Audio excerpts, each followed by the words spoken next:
All right, good morning, good afternoon, or good evening, everyone. I've decided to sort of change the layout a little bit of the Unleashing the Kraken segment just for this episode to see what you folks think. And yes, I did want to do this recording to let all of you know I'm here, I'm alive, I'm well. I really appreciate all of your folks' support and appreciation for our great friend Riel.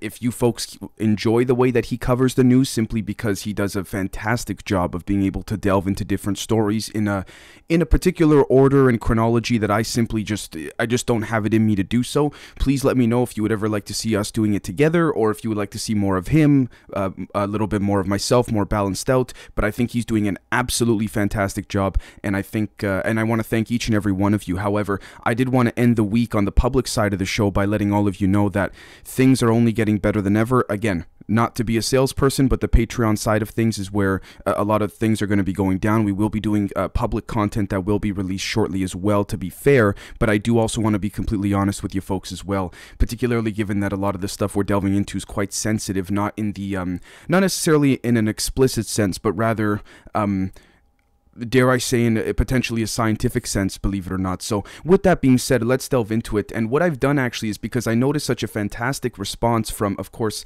our great friend Riel's covering of the Kraken, I asked him if he could send us, basically, if he could send me a bit of a breakdown of what he would have done had he been able to do the Kraken today, or had we decided for him to do it. So before we get into his list, I do want to cover basically the list that I would have done had it just been myself. So let's do some quick catching up. Boris Johnson has resigned as Prime Minister of the United Kingdom following boatloads of resignations. Now,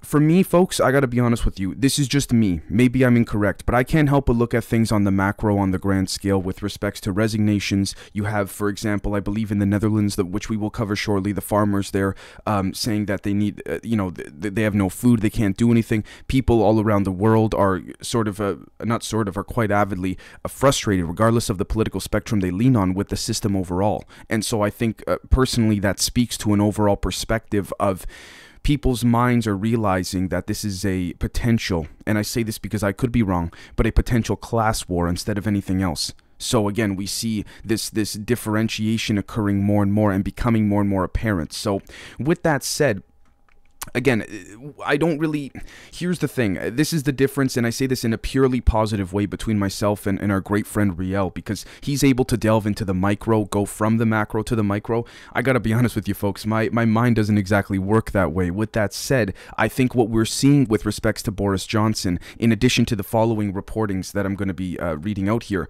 is a larger sign of a much grander perspective of what may be occurring, and that is not a good nor bad thing, but a sort of paradigm shift. Now, what certain individuals think of the paradigm shift is what is still up in the air, in my opinion, because what one will think about this shift is what will then create action to then ripple into that of I guess you could say, a reality-making effort. Basically meaning that if you have people that say, okay, there's no more for example, let's say there's a Canada-wide outage right now as we speak, and I guess we can consider this part of the report, where basically the company Rogers, which has a very large share of the Canadian market, in my humble opinion, and also the reason why American companies can't get in, they're one of the main reasons why, by paying off politicians to, through lobbying and quote-unquote lobbying, to enact legislation that would not allow or make it very difficult for American or non-Canadian companies to come in. All of that stuff is out right now as I speak. Internet, cell phone service, you name it. So my cell phone, gone, nothing. To the point where, forget even cell phone service, it's getting to the point where now even credit cards don't work as of the time I'm recording this. So again, when I sit back and I look at this, I say to myself, this is a much bigger act of strategic war on an intelligence level than we think, in my humble opinion. Why do I say that? Because if we look at it like a chess game, it looks very much like a tit-for-tat situation. And Boris Johnson resigning is just another one of that. So let's move on. The next thing is that Facebook, according to let me see here, Hamburg's higher regional court, Facebook commits intentional breach of German law and continues to delete user accounts without any legal basis. Again, I'm going to leave that there because I don't know what I can say at this point, because it's again, it's a chess game, and the ones that are feeling the rub or the heat, so to speak, are the everyday people, yourself, myself, all of that. So we see here in Vonovia, Germany's largest housing group, has begun to throttle its tenants' heating at night to save gas, a spokeswoman has said. Hundreds of thousands are affected, Berliner Zeitung reports. We see here that a judge in Uruguay has suspended injections of Pfizer's mRNA vaccine in children under the age of 13 until certain, quote, conditions are met, end quote, including contract disclosure, according to elobservador.com. So you see, as we look at this, again, I don't mean to read them out so quickly back to back, but I can't help but think that it speaks to, in general, looking back, history will show what was the more less damaging decision than others. And I don't mean to allude to that rather with the beep boop. I'm saying with respects to everything and everyone, really. So the next thing is that the CDC is seeking public comment on vaccination requirements for non-citizens who want to enter the U.S. as visitors. I'm at the point now, personally, I'm of the humble opinion where I think that should indeed be allowed. That's just my personal opinion. I say that because, again, let's use myself for an example. 24-year-old, I'd like to think half-decent, healthy male. I don't, I believe I've caught the thing, COVID itself, a couple times over, if I'm not mistaken, if not a really bad cold. And I say that, for people of my generation, my age, and I don't mean to speak just on my generation exclusively, but even in your 30s or 40s or what have you, and you haven't got the beep boop yet, and we see some new studies coming out, I'm not trying to create an emotional, I guess you could say, direction to feel about this, but rather, if we look at the data, I mean, for example, which leads me to my next report, we'll think, okay, maybe they should just let people in, because even if whether they're jabbed or not, because according to MDPI.com, an Israeli cohort study involving 196,992 unvaccinated adults found, quote, no increase in the incidence of myocarditis and pericarditis, end quote, after the COVID infection. So if this study is even remotely accurate, there's only one other allegedly option. And again, I'm not trying to fearmonger. I want to be very clear. I'm not trying to be anti or pro beep boop. I really mean it down the middle, neutral. It's very, very contextual. If you're someone who's in your senior years, I would have potentially quite a different perspective than that of someone who was much younger and healthier. So again, I'm trying to view all of this from a neutral perspective and trying to allow all of us to learn, including myself, how to think instead of what to think. So again, the next thing is that the WHO's Tedros is, quote, concerned by the scale and the spread, end quote, of the monkeypox virus outbreak. I'm going to leave that there. Okay. The next thing is that the White House speaker says, quote, we are stronger economically than we have been in history, end quote. I'm going to leave that there. I'm just going to leave. I don't know at this point what to say. So, yeah. The next thing is that Ukraine's energy ministry has urged Canada not to return the gas turbine needed to restore the flow of natural gas from Russia to Germany via Nord Stream 1. German Vice Chancellor Habeck today publicly appealed to the Canadian government to return the gas turbine in light of the looming gas shortage in the country. If they return this thing before we get our power grid back and communication grid back, my God, if that doesn't, again, not political, but if that, in my humble perspective, doesn't show who or what is more influential than the concern of that of a nation's citizens, I don't know what does. And that's not to be political in any direction. I want to be very clear. But again, yeah, I don't know what else to say at that point. If you want my humble opinion, folks, and I could be very wrong here, let me be clear. This is an intelligence proxy situation. The U.S., the State Department in the United States is using Ukraine to try and pressure Canada. Why? There are many reasons why. I don't want to go down that rabbit hole for the sake of sticking to it. But we see here, for those on the screen, or just sticking to that one story, but for those here on the screen watching on YouTube, you'll see here that in the Netherlands, 350 tractors are out here chanting, help, no farmers, no food. I guess they don't have enough farmers, right? We see here that this is what if I open the picture, this is exactly what they put on the top here, on the ground. So again, for those that can't see visually, that are just on audio, they just put in they use their tractors to spell help, no farmers, no food, with an underline and an exclamation mark at the end. The next thing is that former Japanese Prime Minister Shinzo Abe has been shot. The suspect has been captured.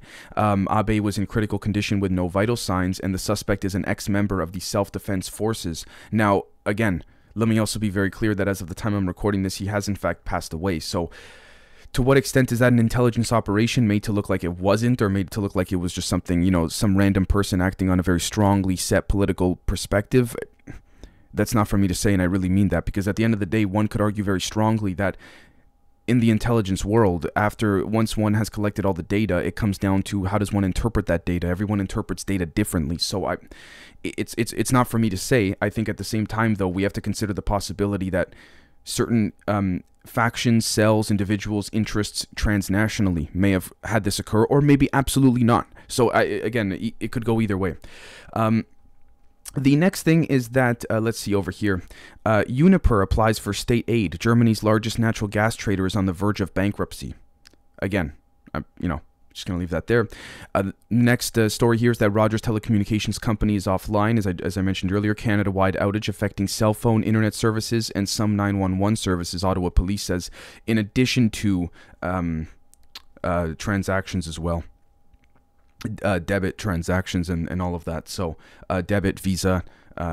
If you don't have physical cash on you, you can't go buy anything right now. As of the time I'm recording this, relative to my being in Canada, and yeah. The next thing is that the United States' non-farm payrolls has risen by 372,000 in June, much higher than expected. Unemployment remains at 3.6% according to government data released this past Friday, or I believe actually today, excuse me, the day I'm recording this. Again, words could be used as words, but the actions and the numbers are going to show. Now, could the numbers be fudged? Sure. Could they not be? Absolutely. It could go either way. I think it's good to keep a healthy, neutral perspective without delving into too much of one rabbit hole or the other. And I'll be honest, again, just because I'm behind the microphone does not make me any different. I fall into it quite often, just like many of you probably do. But again, one of the purposes of the Kraken is to ensure that that we don't fall into those holes as easily, or don't drink the Kool-Aid and realize what we're drinking instead of just drinking it, if that makes sense. So again, so we see over here, we're going to go link by link, thanks to our great friend Riel. Ex-Sheer star Harris gets 12 years for seeking photos and sex from minors. A federal judge Wednesday sentenced Jerry Harris, a former star of the Netflix documentary series Cheer, to 12 years in prison for coercing teenage boys to send him obscene photos and videos of themselves and soliciting sex from minors at cheerleading competitions. 22 years old. Wow. That's, holy cow. I mean, geez. Got a harsher sentence than Epstein. We'll just leave that there. The next thing is that, let's see right over here. Yeah, British Prime Minister Boris Johnson has resigned. We will see here as well, too. Let's take a look very quickly. Let's see here. Global inflation is occurring. So if we go to right over here, in Haiti, 1 year since the president's killing, where do things stand? Political deadlock and surging gang violence persist as Haiti marks 1 year since President Jovenel Moise's killing. Again, forgive me if I didn't pronounce his name correctly. This is exactly the type of thing that I brought up exactly this time last year pertaining to intelligence operations. So I don't rule out the possibility of that occurring. With that said, though, I think that it's meant to create a power vacuum, if that makes sense. So again, that's quite startling, particularly because the people that just want to go to work and live a simple life, even according to the society and the standards that are set for them and to them by their respective governments, can't do that when you got a power vacuum going on, right? You can try and save up a bunch of money, but if it becomes worthless overnight based on certain things like inflation, intelligence operations that are going to try to reach into that, obtaining that control over that power vacuum, I mean, I'm not trying to say what's the point, but at the same time, we have to consider maybe one has to think more vigilantly with respects to self-survival instead of just trying to build up currency that may in fact mean nothing in the long term, potentially. So, the next thing is that we see here, according to Al Jazeera, Mexico's annual inflation hits a 21-year high in June. Mexican consumer prices rose 7.99% in the year through June, government data shows. Now, again, this speaks to the overall perspective and concept, in my humble opinion, of inflation's going up everywhere. Why? For me, I would compile a beautiful expose of all the stories from all the different outlets of all the different countries that have rising inflation. You know how many there are? Jesus Christ, there's a ton. So, like, when you see it like this, I don't know what else to say. It makes you think. But again, notice how the stories are segregated instead of having one big roundup like Al Jazeera, BBC. Not trying to point them out specifically, but they more than likely, I would bet, hedge my money or hedge my bets on them not doing a big expose article on all the global countries that are experiencing inflation. Why? Because if they condense that into one expose or story or even one page, us as the readers would probably be able to grasp a much stronger visual pertaining to the way in which we see certain efforts or initiatives, whether for better or worse, being brought forward. You guys see what I'm saying? So again, let's see right over here. Very quickly, let's take a look. We see that the Uvalde, Texas school police chief has resigned from city council amid backlash over shooting response. Pete Arredondo said he assumed someone else was in charge during the deadly attack. There's a lot of things that we can touch on in that regard, but I don't, yeah. I don't know what to say about that. I have no idea what to say about that in that particular regard. I'm going to leave that there. Pertaining to this whole concept of, again, we see that CERN has discovered new particles. We see the cocaine king has been arrested in Italy. The cocaine king of Milan, formerly, was extradited from Brazil to Italy, to face charges for, he's been on the run for, I think, a handful of years, if not decades now. Now, not to skip over the CERN situation, I know there were people saying that, in German you could hear a woman saying the Stargate has opened and things like this, but ultimately, in general, what I find quite startling, if that makes sense, is that this whole concept of people realizing, and in an appreciative manner, people realizing that there's a there with respects to CERN, and it's not particularly as quote unquote nuts and boltsy or as scientific-y as they may want us to think. Now, with that said, we see here pentaquarks as scientists find new quote exotic configurations of quarks. Scientists have found new ways in which quarks, according to BBC.com, the tiniest particles known to humankind, group together. I think this speaks to a large drop feeding, right? We have, of course, as well, the, again, exotic matter here for those on the screen, ordinary matter, protons, 3 quarks. Exotic matter has 4 or more quarks. That's that whole concept of quantum entanglement and all of this. But again, with that said, what's quite, I guess you could say, peculiar is that it was discovered on the same time that I believe